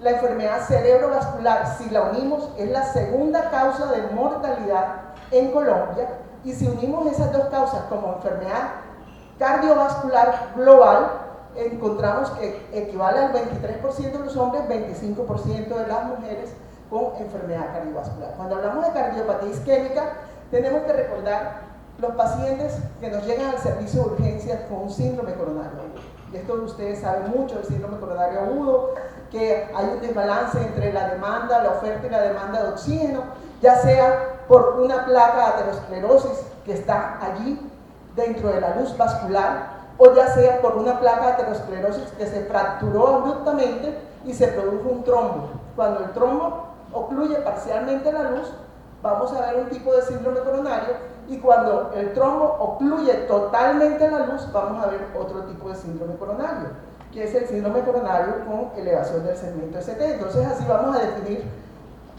nuestros pacientes. Si el paciente llega con un dolor torácico, todo lo que duela del ombligo para arriba, en personas mayores de 45 años, y en todas las personas, todo el paciente que tenga un dolor del ombligo para arriba, primero piensen en síndrome coronario agudo. ¿Por qué? Porque es la primera causa de muerte en el mundo, primera causa de muerte en Colombia. Entonces, pensemos en esta entidad. Tenemos que pensarla y realizar un electrocardiograma, que es el que nos va a decir el diagnóstico. Solamente con la clínica, los antecedentes, el examen físico y lo que nos diga el paciente, asociado a un electrocardiograma, nos va a definir el tipo de síndrome que vamos a tener. Si es un síndrome coronario agudo con elevación del segmento ST o sin elevación del segmento ST. El más frecuente es sin elevación del segmento ST, y es del cual vamos a hablar en estos momentos. En los mecanismos fisiopatológicos de la aterosclerosis se presentan muchos desbalances por estrés hemodinámico, por el estrés, por el proceso inflamatorio. Se me perdió el rostro. No, ¿sí está? Bueno, está loquito, ya lo encontré. Por el estrés hemodinámico, que el estrés metabólico, el proceso inflamatorio, estrés oxidativo, la agregación de plaquetas, los procesos inmunológicos, todo esto desencadena la formación de la placa de aterosclerosis, que nos va a terminar formando el síndrome coronario agudo. Para hacer esto un poquito más activo, vamos a hablar de un caso clínico. Un hombre de 55 años que llegó a la consulta, el clásico, típico, dolor opresivo en tórax anterior de 2 días de evolución que se irradia maxilar inferior. Cuando ustedes vean que hay una irradiación a maxilar inferior, eso es patoneumónico de cardiopatía isquémica, asociado desde 1 hora antes de su ingreso a diaforesis, sensación de desvanecimiento. O sea, 1 hora antes de su ingreso, ese paciente empezó a descompensarse. Antecedentes de hipertensión arterial, diabetes mellitus insulino resistente, tabaquismo en la juventud. El examen físico, la presión arterial un poco elevada, frecuencia cardíaca en 80, 18 respiraciones, no hallazgos más importantes en el examen físico fuera de la hipertensión arterial. Entonces empezamos. Este paciente tiene unos factores de riesgo. Los factores de riesgo no modificables en enfermedad coronaria son la edad y los antecedentes heredofamiliares, pero los modificables son la mayoría, como son el tabaquismo, el sedentarismo, el etilismo, la personalidad tipo A, la hipertensión arterial, la diabetes mellitus, el sobrepeso, la alimentación rica en grasas, la dislipidemia desde todo punto de vista, con elevación del LDL, disminución de la HDL y el aumento de la apolipoproteína. En las mujeres, aprovecho para decir, yo hago parte del capítulo de la mujer de la Sociedad Colombiana de Cardiología, por eso estoy vestida de rojo, porque siempre que nosotros presentamos una conferencia, nos vestimos de rojo por el corazón de las mujeres. Entonces siempre me verán con el mismo vestido porque más no tengo. Entonces, en los antecedentes, en los factores de riesgo inherentes a la mujer, ¿por qué? Porque nosotros estamos llamando la atención a los médicos que tenemos que poner atención a las mujeres que llegan con síntomas cardiovasculares, porque son las que más se mueren. Entonces tenemos que tener muy en cuenta esto, son las de mayor mortalidad, mueren más que los hombres. Hay unos factores de riesgo, fuera de los que ya les dije, hay unos factores de riesgo inherentes a las mujeres, como son la menarca precoz, las enfermedades gestacionales, la diabetes gestacional, las artritis reumatoide, que incrementan 3 veces más el riesgo de enfermedad cardiovascular, la depresión y la hipertensión durante el embarazo. Entonces son factores de riesgo inherentes a las mujeres que tenemos que tener en cuenta con las mujeres. Entonces, cuando ustedes vean a una mujer que le duele el pechito, pregúntenle todo esto, además de los otros factores de riesgo. La localización del dolor isquémico, del dolor precordial, las características del dolor, en un 80% es en tórax anterior. Tórax anterior, en mi tórax izquierdo, 39% se puede presentar en la parte superior del abdomen, pero el mayor porcentaje es en el tórax anterior. Ojo, pero en las mujeres se puede presentar no el clásico dolor precordial. Los hombres sí presentan en un 80% el clásico dolor precordial.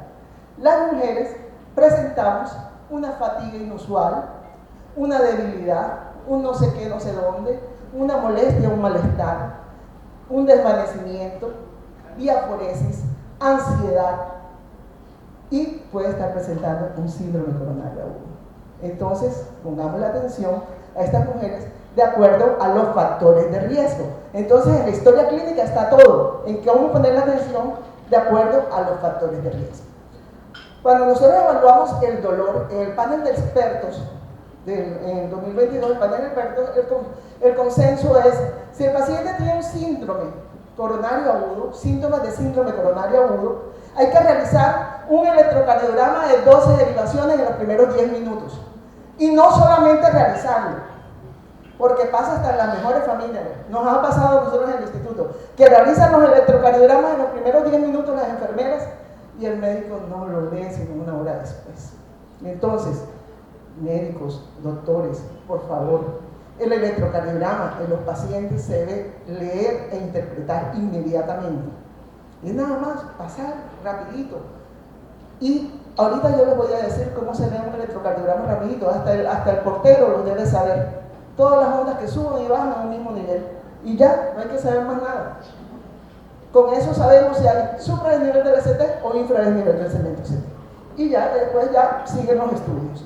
Entonces, si el paciente tiene el electrocardiograma en los primeros 10 minutos y tiene una elevación del segmento ST, hay que tratarlo como un infarto de miocardio con elevación del ST, con las guías de manejo del infarto de miocardio con elevación del segmento ST. Si el paciente tiene un infradesnivel del segmento ST, con las guías de manejo del infradesnivel del segmento ST. Si es un paciente de alto riesgo, ¿por qué? Porque a ese paciente le realizamos una troponina. Si el paciente no tiene elevación del segmento ST, se deja hospitalizado en observación y se le realiza una troponina, que es la que nos va a medir el riesgo, nos va a clasificar el riesgo en el paciente. Preferiblemente troponinas de alta sensibilidad. Le tenemos que exigir a nuestros laboratorios que se vayan cambiando a troponinas de alta sensibilidad, porque la troponina que no es de alta sensibilidad nos da muchos falsos positivos. Entonces, troponina de alta sensibilidad, si es positiva, es de alto riesgo y ya se va a clasificar el infarto, si es tipo 1, tipo 2, el tipo de infarto que tenga.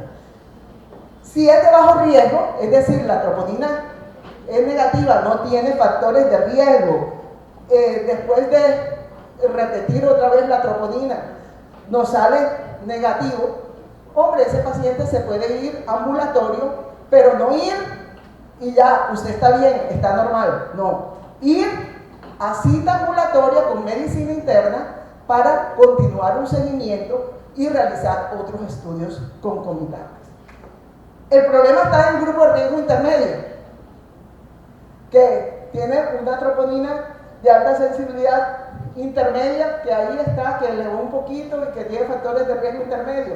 Hay que repetir la troponina, hay que repetir el electrocardiograma en 3 a 6 horas y de acuerdo a eso, asociado a que vamos a estratificar con los risk score de el HER score o el ELAC score, que son en dolor torácico, son netamente, estos scores son netamente clínicos, asociados con la troponina. Y se clasifica, si el paciente es de alto riesgo, va para clasificación con infarto de miocardio. Si es de bajo riesgo, se continuará con otros test no invasivos. Entonces, este paciente tenía este electrocardiograma de entrada. Y es lo que les digo, este lo va a leer hasta el portero. Que todas las onditas suban y bajan a un mismo nivel. Todo va en un mismo nivel. Todo va en un mismo nivel. Ya el portero sabe que ahí no hay una elevación del segmento CT, que es cuando hay que correr. Porque si tenemos elevación del segmento CT, tenemos que tratar al paciente rápidamente. Pero listo, no tenemos elevación del segmento CT. Entonces ya el portero nos dice, doctor, es un sin ST. Y de una vez les cuento algo. Aquí una cosa, que aquí está mi esposo por allá atrás. A veces me llaman, yo llego a las 11 de la noche cansada, hacer cateterismo todo el día. Y llaman 2 de la mañana. Y él me ve dormida y contesta. Y entonces la primera pregunta que hace ¿es con elevación del ST o sin elevación del ST? Para ver si la despierto. Entonces, desde el portero, ya les digo, sabe si es con elevación o sin elevación del segmento ST. Entonces, este paciente, al que llamamos de 55 años, con múltiples factores de riesgo, tiene un electrocardiograma normal. A las 3 horas, el paciente seguía con molestias y resulta que a las 3 horas le cambió el electro. Empezaron a presentarse unas ondas raras diferentes a las otras, como en Plaza Sésamo. Aquí hay unas ondas que no son diferentes a las otras. Empezó a presentar unas extrasístoles ventriculares y llega el resultado de la troponina a las 3 horas. El resultado de las troponinas 3 horas después fue de 60.000. Entonces, ya estamos ante un paciente con un síndrome coronario agudo sin elevación del segmento ST de alto riesgo. ¿Por qué se elevan las troponinas? Las troponinas se elevan por ruptura o erosión de una placa aterosclerótica, por formación de un trombo intracoronario, pero también se elevan por taquicardias, por taquiarritmias, por bradicardias extremas, disección de la aorta, en miocardiopatía hipertrófica, en choque séptico, en choque cardiogénico, en choque hipovolémico, en las anemias severas, en los espasmos coronarios, en las disfunciones endoteliales, en hipertensión arterial severa, en vasculitis, en enfermedad renal crónica. Entonces hay un sinnúmero de patologías que nos pueden elevar las troponinas. Y ojo, sigo con las mujeres, por eso estoy vestida de rojo. La sensibilidad y el valor predictivo negativo de la troponina medida por percentil 99 es menor en las mujeres. Por eso a las mujeres se les debe solicitar troponina de alta sensibilidad. Nosotros somos más finas. ¿Por qué? Porque si no, hacemos un diagnóstico erróneo, retardo en el tratamiento, bajo diagnóstico de infarto de miocardio, lo que vamos a subestimar el riesgo y vamos a realizar un incremento en la mortalidad. Entonces se debe solicitar troponina de alta sensibilidad. Entonces, resumiendo el cuadro de las guías de manejo de dolor torácico, paciente con troponinas elevadas de alta sensibilidad o por percentil 99 de alto riesgo, se va para un test invasivo adicional. Los pacientes que están en riesgo intermedio se dejan en observación, se repite a las 3 horas y de acuerdo al score de HAR score vamos a definir si es de riesgo intermedio o si va a salida con seguimiento para la casa. Entonces, esto es más o menos lo mismo que ya hemos hablado. En los pacientes con riesgo intermedio, que estamos pensando en salida para la casa, debemos considerar a nivel ambulatorio ciertos tipos de exámenes. como en los pacientes se le puede realizar un score de calcio, que nada más ya con un score de calcio ya vamos a predecir enfermedad coronaria, es una forma de estratificación en este riesgo intermedio. Ya las pruebas de esfuerzos, en realidad yo le mando a hacer una prueba de esfuerzo solo al que pienso que no tiene nada, como para tranquilizarlo, porque una prueba de esfuerzo solo no dice mucho. Tiene muy baja sensibilidad, muy baja especificidad. El ecocardiograma de estrés en médicos experimentados tiene muy buena sensibilidad, un 80% de sensibilidad, un 70% de especificidad. Los SPECT de esfuerzo también tienen un 80% de sensibilidad y especificidad, el estrés PET. La tomografía multicorte de las arterias coronarias es el futuro que ya es el presente.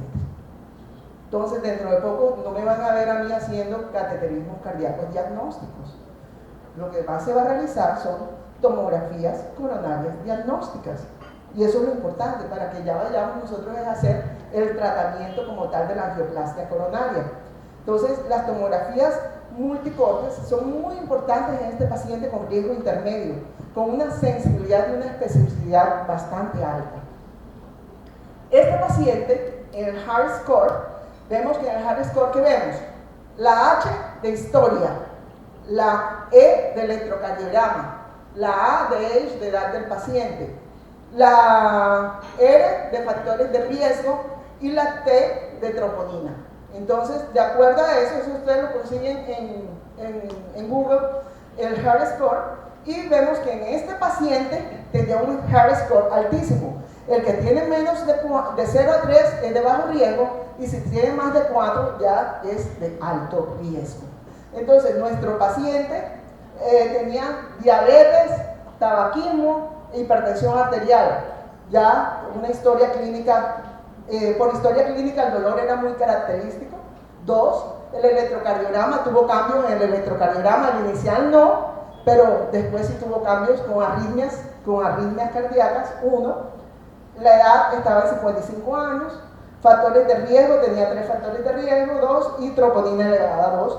Entonces, este paciente en el otro, en el EDAX score, en este se ve, es un paciente de 55 años, tenía 6 puntos, por ser sexo masculino, 6 puntos más 12, tenía factores de riesgo, 4 más 16, diafloresis, 3 más 19, ya tenía más de 16 puntos. Es un paciente que clínicamente, miren que clínicamente, nada más hemos hecho un electrocardiograma y una troponina, ya este es un paciente que clínicamente es un paciente de alto riesgo.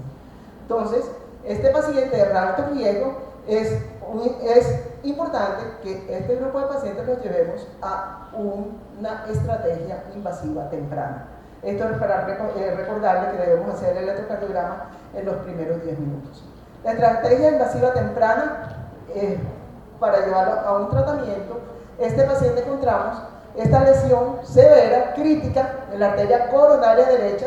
Esta la sabe leer también desde el portero, porque vemos que es un tubito que va gruesito y de pronto se angosta y sigue el tubito gruesito. La forma de la coronaria derecha es así, en forma de C.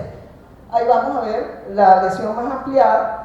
Entonces este paciente se llevó al cateterismo, se le hizo la angioplastia, ya estamos inflando el balón del segmento proximal de la coronaria derecha, y luego ya aquí es la lesión resuelta con el stent implantado.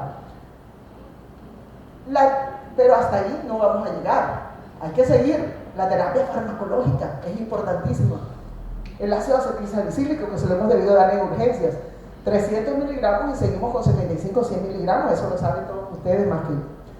La aspirina se ha documentado que ha sido fundamental al ácido acetilsalicílico en todos los estudios viejos, desde el Current Oasis 7, estos son estudios viejísimos, que todos estos estudios documentaron que el ácido acetilsalicílico hay que darlo en síndrome coronario agudo. ¿Por qué? Porque disminuye mortalidad. ¿Por qué? Porque hay una agregación de las plaquetas, y a las plaquetas hay que darle desde todos los puntos de vista, por la vía del trombosano A2, por la de las plaquetas y por la vía del receptor del receptor P2Y12. Entonces, a nivel de estos receptores es que van a actuar los otros antiagregantes plaquetarios que tenemos en estos momentos, desde el punto de vista oral, porque hay otros antiagregantes plaquetarios que actúan a nivel del receptor de glicoproteína 2B3A de las plaquetas. Entonces son varios receptores que tenemos para inhibir al sistema plaquetario. Entonces, los inhibidores directos de la plaqueta son el ticagrelor, acá en Colombia lo tenemos. Los indirectos tenemos la diclofenacina, que ya se fue en desuso, está el clopidogrel y el prasugrel. Todos estos son del clopidogrel desde el estudio CURE. El estudio CURE fue fundamental, yo me acuerdo que yo estuve en ese American Heart cuando salió el estudio CURE, fue fundamental porque fue la vida antes del clopidogrel y después del clopidogrel para los pacientes con enfermedad coronaria. La disminución de la mortalidad fue ostensible. Los resultados de punto final también el estudio Plateau con el ticagrelor son fundamentales, la disminución de la mortalidad. Entonces, estos medicamentos son clase 1A, tanto el ácido acetilsalicílico como el prasugrel, como el clopidogrel, son clase 1A para en el manejo de los pacientes. Lo otro es los anticoagulantes. Los anticoagulantes, la enoxaparina, la tenemos que dar a 1 miligramo por kilo cada 12 horas, no 60 miligramos subcutánea cada 12 como se la dan a todo el mundo. No, es 1 miligramo por kilo cada 12 horas, un nivel de anticoagulación. Entonces, cada persona pesa diferente, es 1 miligramo por kilo cada 12 horas. Y ya, si el paciente pues, tiene una depuración de creatinina más baja, le vamos a disminuir la dosis. La heparina no fraccionada también la utilizamos en dosis de 60 a 80 unidades por kilo, de acuerdo a las necesidades. Son medicamentos que son recomendaciones 1A. La heparina de bajo peso molecular o la heparina no fraccionada. Los pacientes con síndrome coronario agudo, en las guías de manejo sobre el diagnóstico y tratamiento, son importantísimos en los pacientes que tienen anticoagulantes orales. Recuerden que muchas de estas enfermedades, la primera arritmia cardíaca que se presenta más frecuente en hipertensión arterial es la fibrilación auricular. Entonces hay muchos pacientes que requieren doble antiagregación plaquetaria y lo que hicimos un stent y que vamos a hacer con la anticoagulación. Bueno, las guías de manejo sugieren que les demos la doble antiagregación plaquetaria más la anticoagulación por una semana. A la semana le suspendemos la aspirina y luego sigue con clopidogrel y el anticoagulante por unos 3 a 6 meses de acuerdo a las características del paciente, al nivel de isquemia del paciente. Otro medicamento, los betabloqueadores. Los betabloqueadores son importantísimos, sobre todo en los pacientes que tienen taquicardia, en los pacientes que tienen falla cardíaca, en los pacientes que tienen hipertensión arterial. Pero ojo, cuando el paciente tiene hipotensión o el efecto cronotrópico negativo. Recientemente salió un artículo poniéndonos en cuidado que los beta-bloqueadores tenemos que estar pendientes del paciente, de si el efecto cronotrópico negativo y la hipotensión les está llevando a una toxicidad. Entonces tenemos que tener en cuenta esto. Los hipolipemiantes, las estatinas son fundamentales. Los pacientes con enfermedad coronaria, con síndrome coronario agudo, no se pueden ir sin una estatina. ¿Por qué? Porque les tenemos que bajar el colesterol.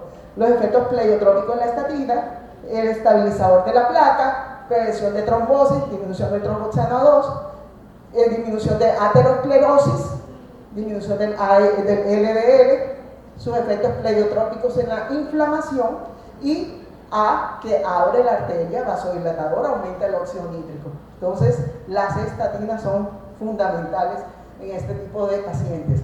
El otro, cambio en el estilo de vida. Caminar mínimo 30 minutos, mantener el peso, para mantener el peso 60-90 minutos todos los días de la semana. Dieta rica en vegetales con 7% de grasas saturadas y menos de 30 miligramos de colesterol al día. Y la rehabilitación cardíaca, pues muy importante, es clase 1 de los pacientes post síndrome coronario agudo. Un caso clínico rapidito, este me lo va a decir usted rapidito. Mujer de 48 años, sin antecedentes patológicos, acude a urgencias por picadas precordiales. Clásico, no hay un dolor, una sensación de picadito, no sé qué, no sé dónde. de 1 hora de evolución, debilidad y adormecimiento del miembro superior izquierdo, presión arterial, tendencia a estar baja, 90-60, la paciente no es hipertensa, frecuencia cardíaca, está taquicárdica. Si vemos el HER score, el HER score de esta paciente es de 3, es de bajo riesgo, por ser un síndrome coronario agudo sin elevación del segmento ST, una paciente que llega taquicárdica. Vemos en el electrocardiograma, igual, todas las ondas suben y bajan al mismo nivel, o sea que no hay un signo de isquemia de supra ni infra del nivel del segmento ST. La troponina inicial llegó ahí en el límite, en 30. Ese es un paciente de riesgo intermedio, porque aunque tiene pocos factores de riesgo, ojo, tiene ahí en el borderline la troponina. Resulta que a las 3 horas la troponina aumenta a 183 nanogramos por litro y vemos, se le realiza el electrocardiograma de control y encontramos esto. Ya aquí sí hay, ya aquí sí el portero se asustó y llamó al médico. Ahora sí llamen a un médico.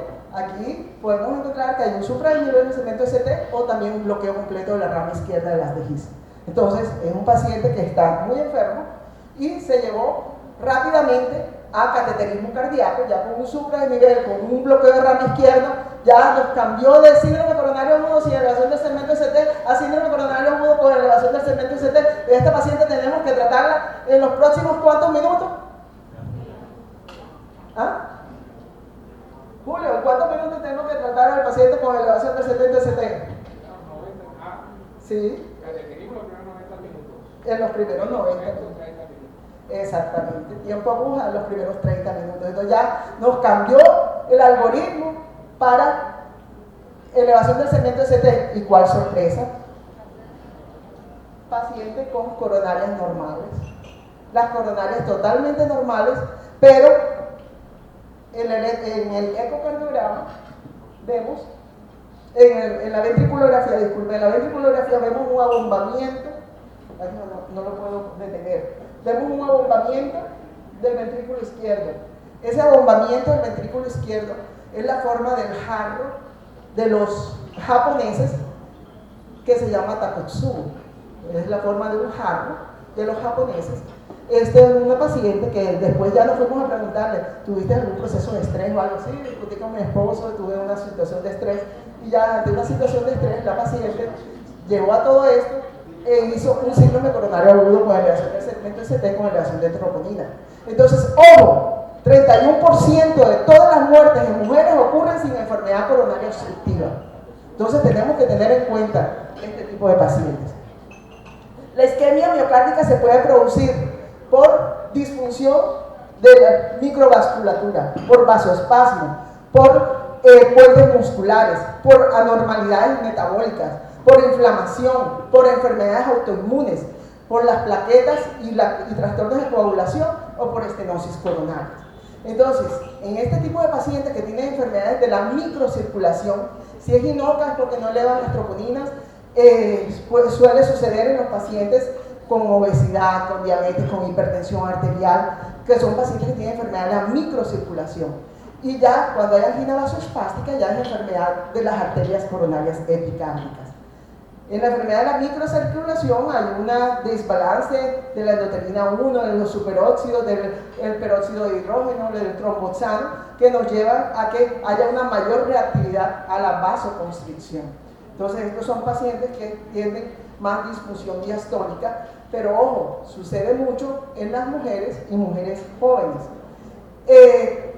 Entre 4.4 y 14% de los pacientes que presentan un síndrome coronario agudo y marcadores de daño miocárdico no tienen lesiones angiográficas coronarias en más de un 50%, de más del 50% de obstrucción, entre un 4.4 y 14%. Y así lo pudimos comprobar en un estudio que hicimos en el Instituto Cardiovascular con el doctor Julio Durán, que está aquí presente. Tomaron 3.022 pacientes de infarto agudo de miocardio y de esos se vieron que 215 no tenían enfermedades coronarias. De estos, 75% tenía más de un factor de riesgo, 67% eran hipertensos, 53% eran mujeres y 93% de los casos se presentó como un síndrome coronario agudo sin elevación del segmento ST. en este grupo de pacientes. Estas son estadísticas de Valledupar, estadísticas de aquí, del Instituto Cardiovascular del Cesar. Esto se presentó en la revista de la Sociedad Colombiana de Cardiología. Igual a lo que pasa en las estadísticas comunes, entre un 4 y un 14%, nosotros la prevalencia fue de un 7%. Entonces, los MINOCA suceden en pacientes más jóvenes, menos frecuencia de factores de riesgo, riesgo al ingreso más bajo, menores niveles de biomarcadores y menor frecuencia de complicaciones. En los guidelines, estos pacientes no deben salir porque ya tuvo un MINOCA y ya. Este paciente hay que ponerle apellido, este paciente hay que realizarle una resonancia magnética para evaluar cuál fue la causa de ese síndrome coronario agudo sin elevación del segmento CRT. Si fue una miocarditis, ¿qué fue lo que lo llevó? Entonces hay que realizar una resonancia magnética de este grupo de pacientes. Entonces, estas son las guías de manejo, esto es el resumen de todo.